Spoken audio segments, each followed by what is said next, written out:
get too strong enough.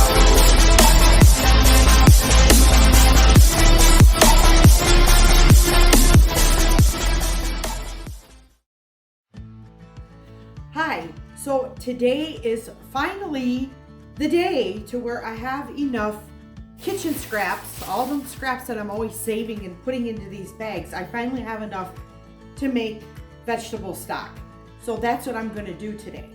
I'm gonna take all this and I'm gonna put it in 2 big pots, and I have a third one over here just in case.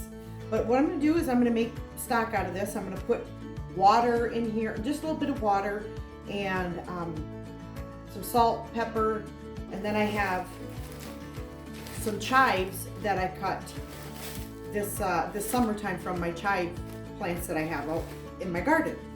And I can never use them all, so I just choose to dry them up and freeze them and then throw them into this. I mean, it's just added flavor.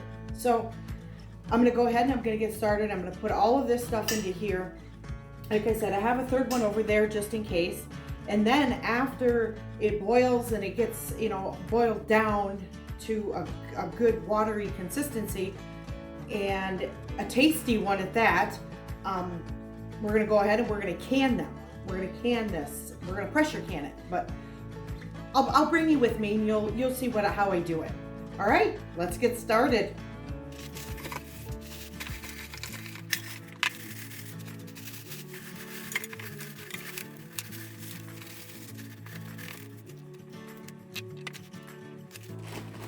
I always have a ton of chives from my garden, way more than what I can just use.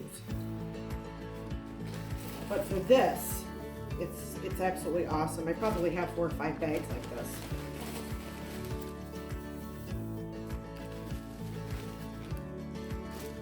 And it's a good way to get them used up. I'll harvest I think I harvested my chives this year 5 times. So, and they're pretty good sized plants. So I get quite a few out of it. All right, now I'm just gonna go ahead. I'm gonna add water to these and get them on the stove and get them boiling and simmering.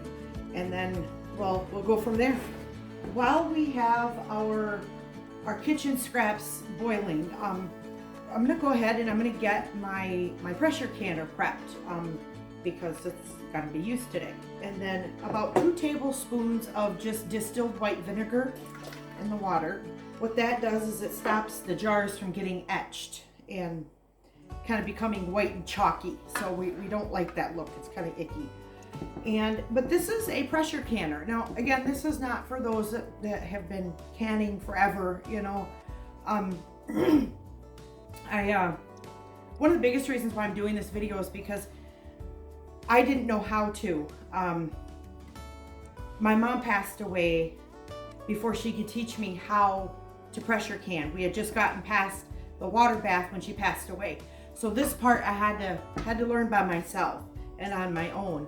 And it was kind of scary because you look at these things and they're very intimidating. They're huge and they're heavy, and you got to like basically screw the top on so it doesn't explode. And I mean, it's a scary thing. But I didn't know anything about it, and not, everybody is honest on the internet when it comes to things, I gotten some very bad advice a few times, and I don't want that to happen to you, because it really, really sucked. It ruined a whole batch of the first time that I ever pressure canned. This is gonna go in here in the bottom of the pan, or I'm sorry, the bottom of the pressure canner. And then your jars are gonna sit on top of that because they need that little bit of gap in there between the burner and the jar. Otherwise it gets too hot and it can break your jars, and we don't want that. That defeats the whole purpose of canning. So this is gonna go in right on top of that. And then I'm gonna move on to the lid here. This is your lid. This is your pressure gauge. And it will have 0 through caution. We don't want to go to caution. We don't like caution. And this is your weight. This sets right on here on this thing, just like that. Now, once this stuff gets boiling and it gets down to where I think it's good enough to be putting into the jars and that, I'm gonna take you through the steps of how I got to scraps in a bag to vegetable stock in a jar. So we're just gonna let that go for a while, and once it gets going and it's good and it smells good, and I get my salt, my pepper, my spices and stuff added to it, then we're gonna move on from there. I'm gonna try to do this step by step. Like I said, this is for people that were like me, that had no idea how to do this. And this was very, very scary to me. It's not scary anymore though, so it's now it's kind of second nature, but it wasn't always that way. Now that we have our water in it and our bottom in it, our little tin bottom, and our weight on the thingy there, we're not going to do anything more with it. We're just going to let it sit here and be comfortable, because we're not quite ready for that yet, because we still have to wait for that stuff to boil down. We've been boiling now for about 2 hours, and everything is looking very good. It's a nice color. This is all my kitchen scraps that I have been saving in my famous bag. And now what I need to do is take this. I'm going to shut them off. And I'm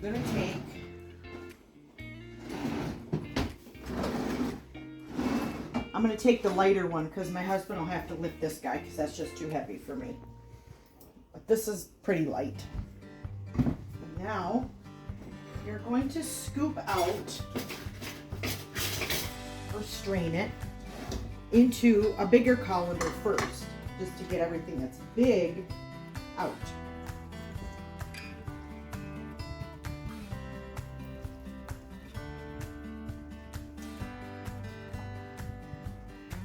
And then we're going to put, once this colander is full, we're going to put it in a different pan to cool down. Because this stuff in here, this is not going to waste either. And I'm going to show you what I do with that after everything is done. Now that I have taken the juice, the stock from this pot, and gotten everything out of it and strained into this bigger pan here, and this is what's left over. But there's still a lot of stock in this stuff here. So now I'm going to take this stuff and transport it back to this pan, and then I'm going to take my potato masher and just gently squeeze the rest of the stock out.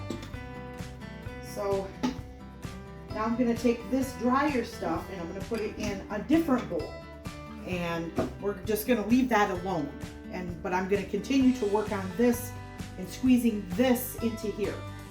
Now to the point to where this is pretty much dried, because I went and I took my mashed potato thingy and squished it through this colander. And now I'm going to take the broth that's left and I'm going to pass it through here between the two pans, probably 5 or 6 times, just to get out any big stuff. And then I'm going to start straining it through a smaller sieve. Obviously this looks like a screen. And then I'm going to do that a few times too.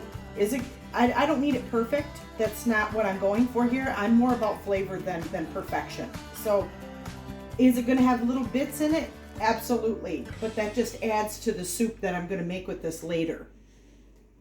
So I'm going to take my ladle, if I can find it. There it is.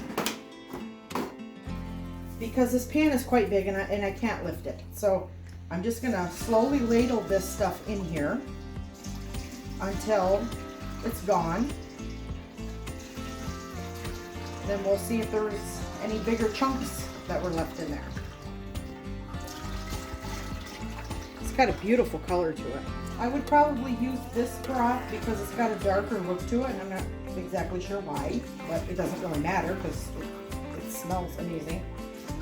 But I'd probably use this broth when I make a roast instead of water. I would probably use this broth in a beef barley soup or a vegetable beef soup. We're soup people. We like soup.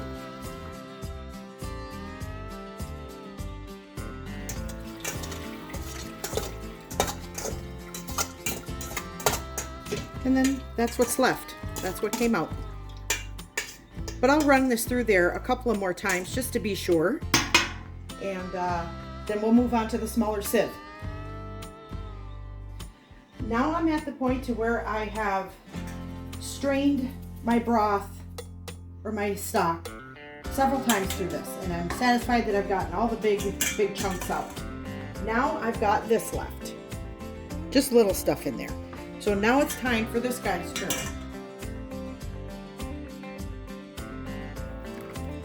That's the sediment in the bottom that you want to get out.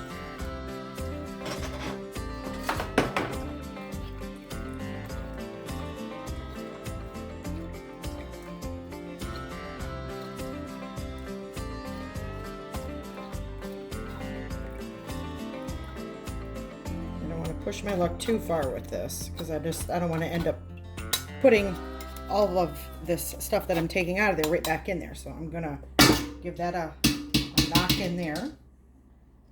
And then what I will do is I will go and I will wash this pan out and then take this, set it on here with this in it and pour that into there just to keep, trying to get as much of the sediment out as possible. If you're wondering at all about how I prepared my jars, I'm going to put down in the description the link to my other canning video because that's a process in itself. So if you're wondering how that's done, just click on the link in the description and it'll take you right to that, and it'll show you how I prepare my jars for this. Now we are heating back up. We're heating the broth up. I sieved it out probably 5-6 times, I think. I didn't count, but 5 or 6 times. So it's pretty much clear. There isn't any big bits in it or anything like that. So it's basically a vegetable broth at this point. But because I have decided that I'm going to use this broth for beef-based foods or soups, I am going to go ahead and put a beef broth base in it. Just a couple tablespoons, nothing, big, because whatever I'm making it is going to have that beefy flavor to begin with. So that's all I'm going to do for that. And then I'm going to stir it up a little bit. I'm forever losing my spoons. Just going to stir it up here a little bit. And once that gets really good and hot, then we're going to start filling jars. But in the meantime, while this is heating up, we're also going to turn our canner on now. The lid is not on it yet. It's just sitting there. And we're not going to put that on there yet. We're going to turn this on low. And we're just going to let that heat up slowly, because the jars that are going in there, this is going to be quite hot and this is going to be quite hot. I don't want this boiling. I don't want it boiling hot. I want it to get as hot as this is going to get. That way, when I put the broth in the jars and they go sit in the canner, they're the same temperature. So there isn't a huge temperature fluctuation going on. But that'll take a little bit. All right, we are hot, but we are not boiling. Now, we're gonna go and fill our jars up.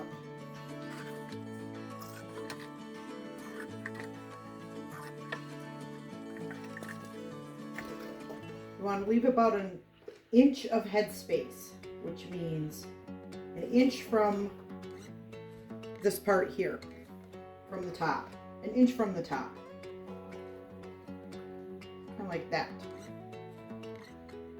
and like that. And I'm just going to continue to fill these until I am out of stock, and then we'll go from there. I'll teach you what to do from there. Always have a clean rag on you when it's time to put the lids and the rings on. You want to make sure that there is nothing between this ring in this lid. No particles. Otherwise you won't get a good seal.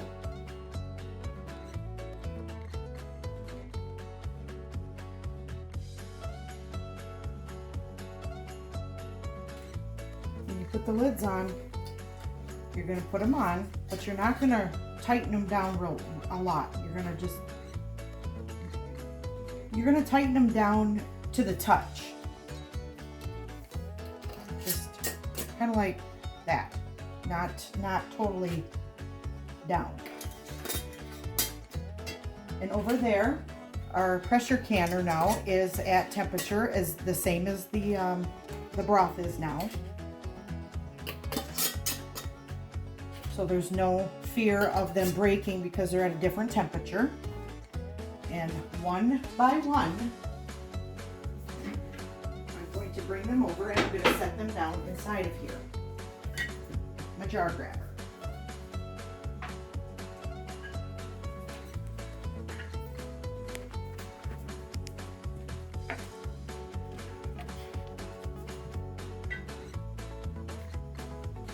If you're canning pints, you need to pressure can them for at least 75 minutes. If you're pressure canning quarts like I am, it's 90 minutes.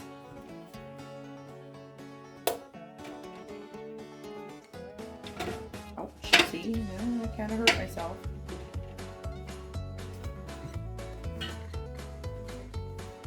And our one in the middle. Okay. Now, I'm used to my arrow being on my left side.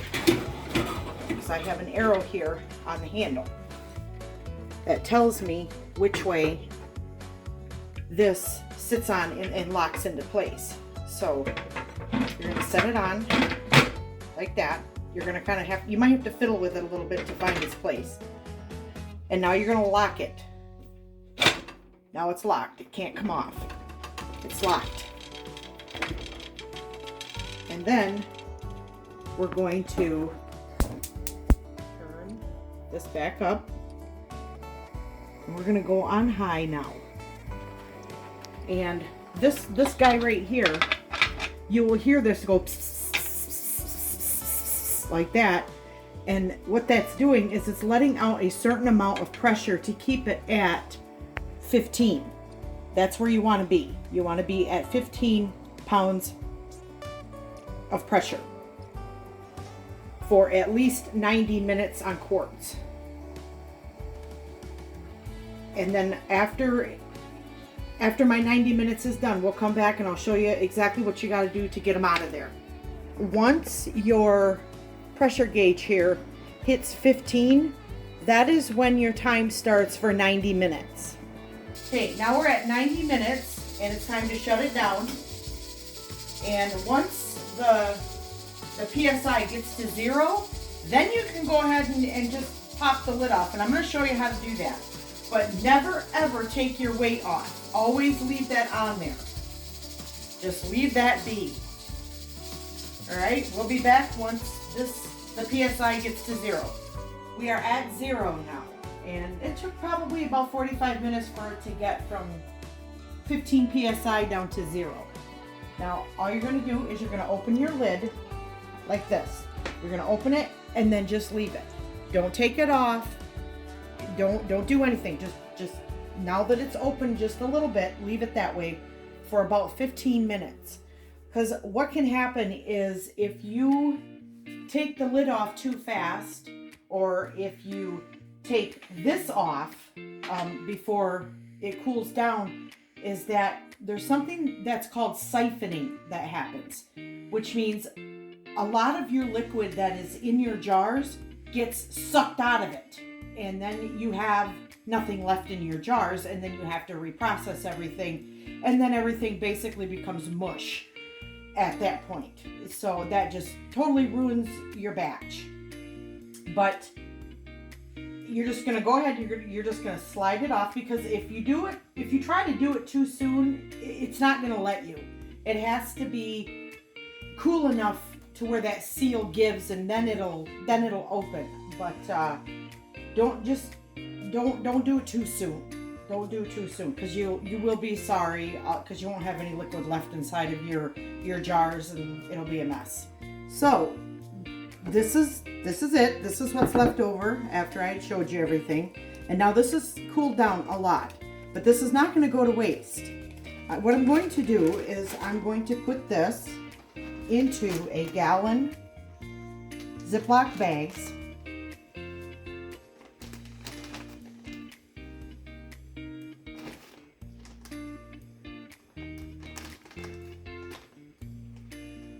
Even though that this is waste from making our vegetable beef broth, I should say, this still has a purpose and a use.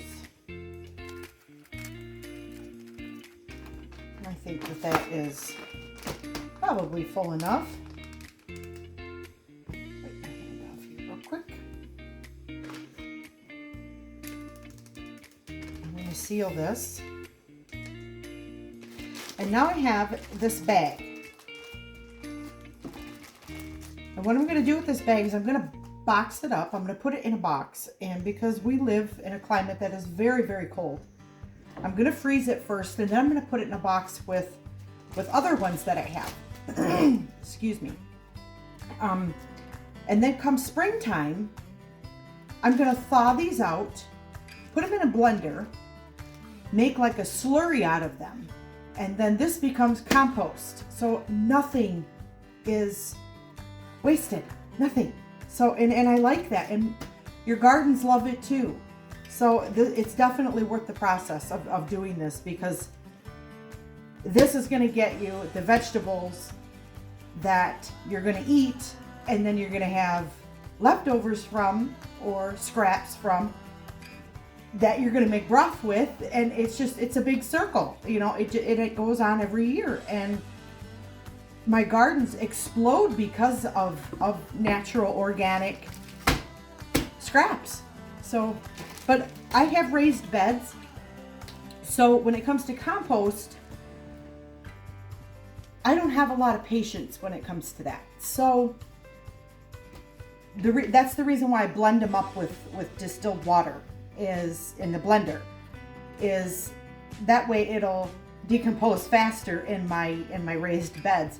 And as soon as I can work the soil, I go out and I dig a deep trench in the middle of it, and I'll show you that as soon as winter's over. And then I will take my slurry and I will pour it into that trench and bury it. But we'll get there. Hang tight.